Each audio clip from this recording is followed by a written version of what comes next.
Usiku wa tarehe 16 Oktoba, mwanaume mmoja kutoka New York City alikuwa anarudi nyumbani baada ya kutoka kwa rafiki yake. Ilikuwa ni saa 8 kasoro hivi usiku. Barabara zilikuwa karibu tupu. Taa za njano za barabara zilikuwa zinawaka kwa kufifia. Upepo ulikuwa ukivuma polepole na jiji lilionekana tofauti kuliko kawaida. Alisema usiku huo ulikuwa na ukimya wa ajabu, ule ukimya ambao unakufanya uhisi kama kuna kitu kinakutazama. Mwanzoni hakutilia maanani, aliweka mikono mifukoni na kuendelea kutembea.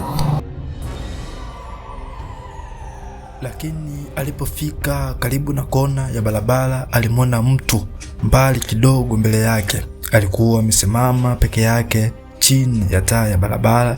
Hakusogea, hakufanya chochote, alikuwa anasimama tu, akiwa ameinamisha kichwa chake chini, tena kwa upande mmoja. Shahidi huyu alisema mwanzoni alizani alikuwa mlevi, lakini alipomsogelea zaidi alianza kuona kitu kisicho cha kawaida.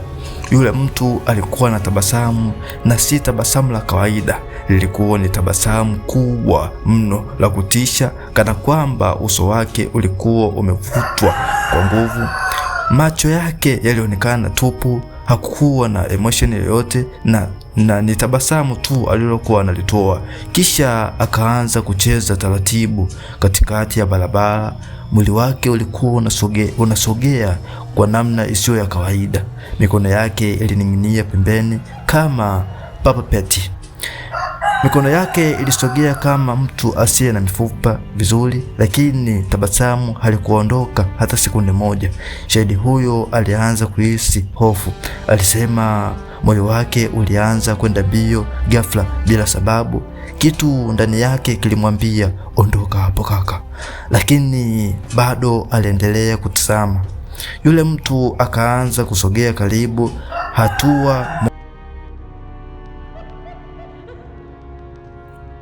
akapiga hatua nyingine polepole sana. Uso wake sasa ulianza kuonekana vizuri chini ya mwanga wa taa. Ngozi yake ilionekana nyeupe kupita kawaida. Macho yake yalikuwa kama hayafocus popote, na tabasamu lake lilikuwa kubwa sana kiasi kwamba alikuonekana la binadamu. Kisha yule mwanaume alisimama kimya, akamwangalia moja kwa moja. Ndipo shahidi huyo akagundua jambo moja la kutisha. Yule mtu alikuwa anajua anaogopwa, na alionekana kufurahia jambo hilo.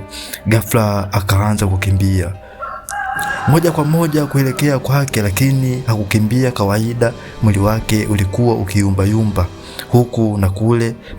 Mikono yake ilikuwa ikipepea na kichwa chake kikiwa kimeinama pembeni, huku bado anatabasamu.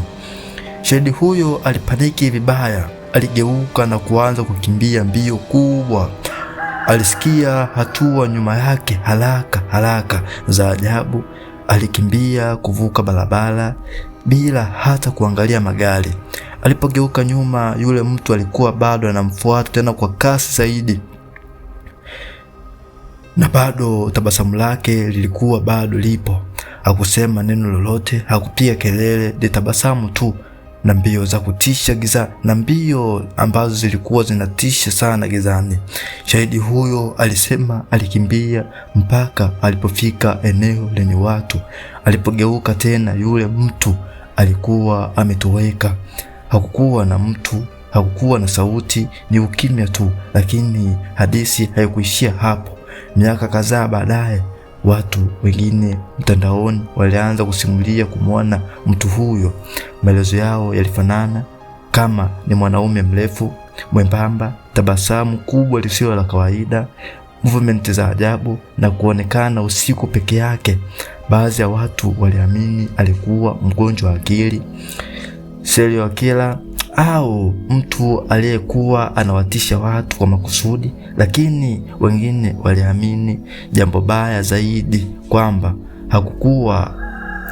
hakuwa binadamu wa kawaida, au hakuwa binadamu tu, bali alikuwa ni kiumbe cha kutisha tu kilichoshushwa kutoka sehemu nyingine. kwa sababu karibu kila aliyedai kumuona alisema kitu kile kile, yaani maelezo yalikuwa hayatofautiani hata kidogo.